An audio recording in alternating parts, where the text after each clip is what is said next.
Hola, buen día. Hoy les voy a mostrar cómo componer funciones. Lo primero que deben hacer antes de componer una función es lo siguiente. Tengo aquí un ejemplo. F y G son funciones. F va de A en B y G va de C en D. Y si yo quiero componer G cerito F, lo primero que me tengo que fijar es si la imagen de F está incluida en el dominio de G.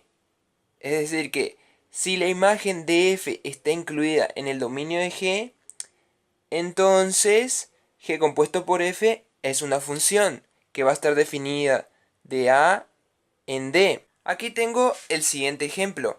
Tengo los siguientes conjuntos: A 1, 2, 3, B 5 y 6, C 7, 8, 9 y 0.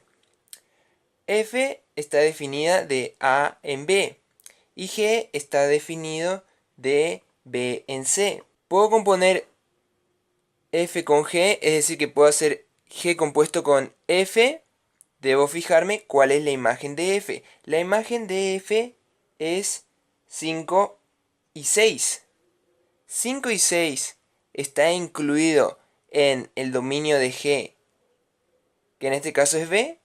Claro que sí. 5 y 6 están incluidos en B. Por lo tanto, puedo componer esta función. G compuesto con F, que va de A en C, me quedaría de la siguiente manera. G compuesto con F me quedaría 1, 0, 2, 7, 3, 0. ¿Por qué?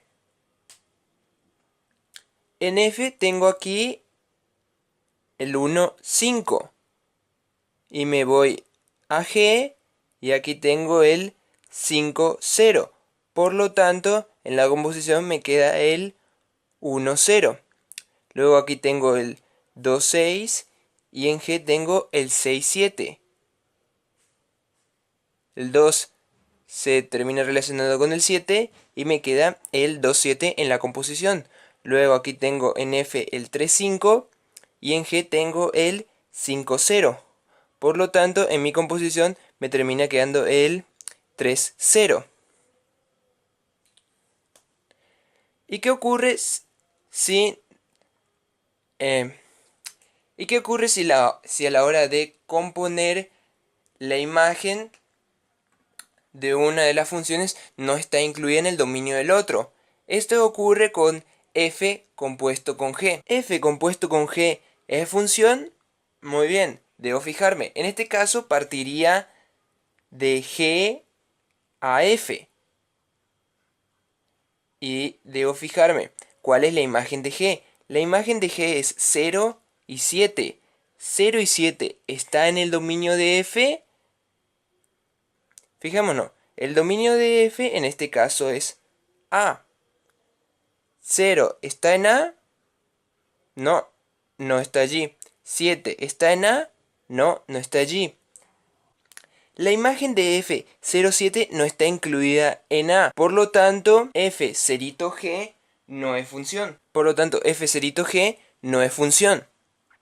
Puedo componer G cerito F, pero si quiero hacer F cerito G, ya no puedo, porque la imagen del primero no está incluido en el dominio del segundo. Y ahora yo tengo las siguientes funciones. F que va de R en R, f de x es igual a x cuadrado más 1. Y g que va de R en R. Y g de x es igual a x menos 2. ¿Qué es lo primero que me fijo? Si la imagen de f está incluida en el dominio de g. Es decir que tengo que fijarme si R está incluido en R. Y claro que sí está incluida, porque son iguales. R, R. Este va de reales en reales y este va de reales en reales. Por lo tanto, la imagen de F es igual al dominio de R. Así que no tengo ningún problema para hacer la composición. Y comienzo escribiendo de la siguiente manera. G cerito F, que es igual a G de f de x. F de x lo reemplazo por x al cuadrado más 1. Quedándome g de x al cuadrado más 1. Reemplacé f de x por su equivalente x cuadrado más 1. Y aquí la fórmula de g de x nos dice que si yo pongo una x aquí, a la x me lo resta 2. Si yo pongo aquí un 1, a 1 me lo resta 2. Si yo aquí pongo un 5, a 5 me lo restaría 2. Por lo tanto, si yo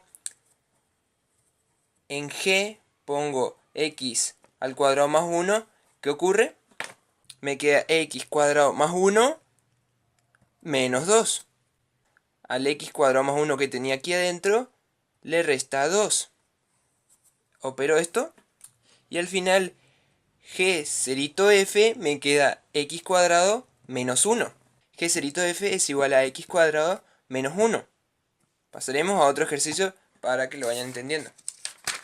Tengo aquí diferentes funciones. Tengo varias f's definidas de R en R.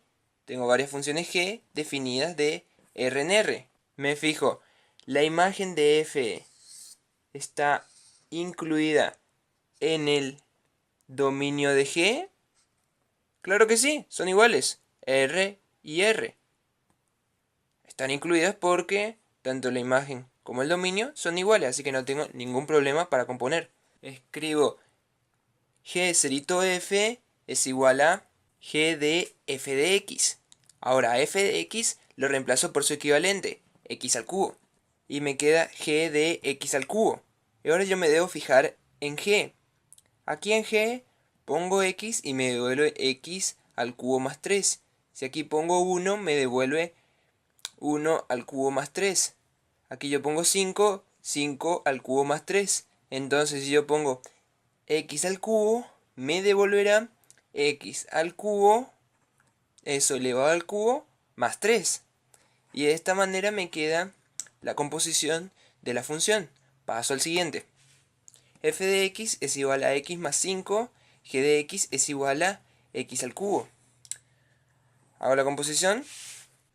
G cerito de f que es igual a g de f de x. F de x lo reemplazo por su equivalente x más 5 y me queda g de x más 5.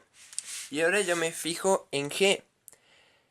Aquí en g pongo x y me devuelve x al cubo. Si pongo 1 me devuelve 1 al cubo. 5, 5 al cubo. X más 5 me queda x más 5 al cubo. Y así es como van componiendo. A la hora de componerlo se deben ir fijando si meten aquí que les devuelve. Si aquí pongo x más 5 me devolverá x más 5 al cubo. Y así es como me queda esta composición. Paso al siguiente. F de x es igual a x al cuadrado más 2. G de x es igual a 8. Hago la composición. G cerito f es igual a g de f de x. Reemplazo f de x por su equivalente.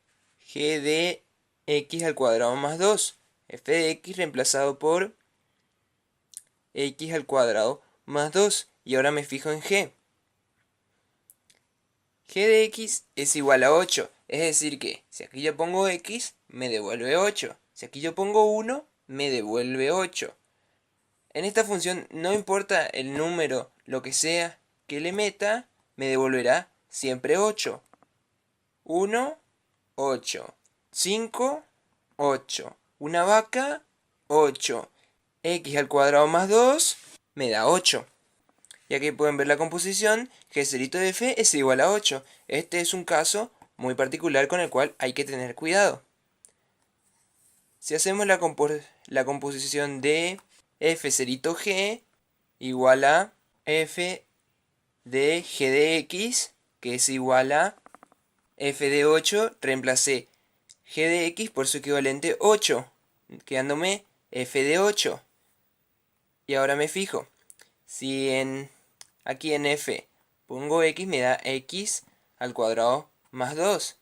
Aquí pongo 1, 1 al cuadrado más 2. Si aquí pongo 8, me devuelve 8 al cuadrado más 2. Que esto es igual a 64 más 2, que es 66.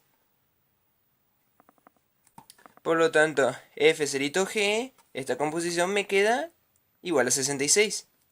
Espero que hayan entendido y les haya sido de ayuda. Eso es todo. Adiós.